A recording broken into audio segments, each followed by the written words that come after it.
Importante conocer que también para el infarto agudo de miocardio se deben de tomar otros estudios de laboratorio, estudios de imagen. Pero tengan presente lo siguiente: estos estudios de imagen nunca deben de retrasar el tratamiento de un infarto agudo de miocardio con elevación del ST, porque el paciente con síndrome, con infarto agudo de miocardio, ténganlo presente, paciente con infarto agudo de miocardio con elevación del ST, yo no espero troponinas. Eso es importante aclarar.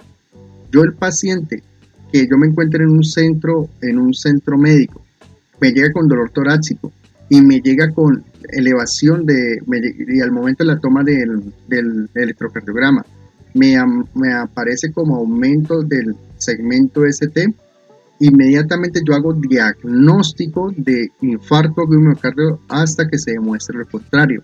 Yo no debo de esperar las troponinas, sino que inmediatamente hago tratamiento.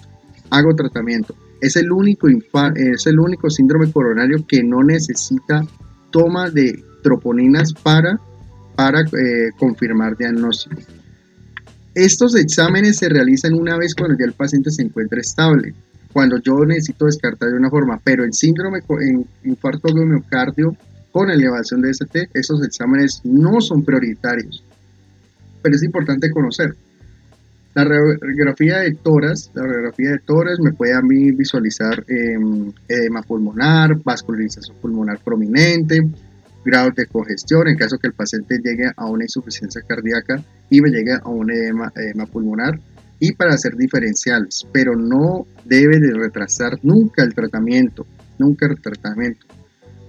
Ahora, el eco transtorácico también me puede mirar a mí, mirar la fracción de eyección ventricular del ventrículo izquierdo, me puede mirar trombos, me puede mirar taponamiento cardíaco y hacer diferenciales de diagnóstico diferenciales.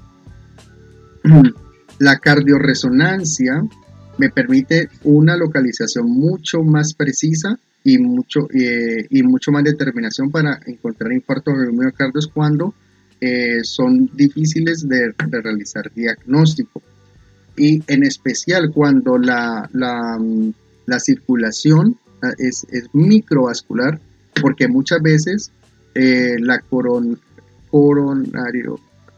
la angiografía coronaria solamente me permite ver vasos de gran calibre, pero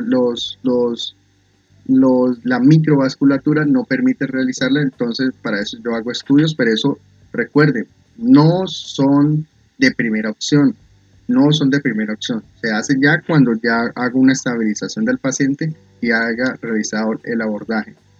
El TAC computarizado me permite ver también si hay trombos, si son infartos antiguos, si hay cicatrización. En este caso visualizamos un derrame pericárdico sugestivo también a una ruptura de la pared transmural por un infarto antiguo, un antecedente de infarto antiguo, como lo muestra la imagen.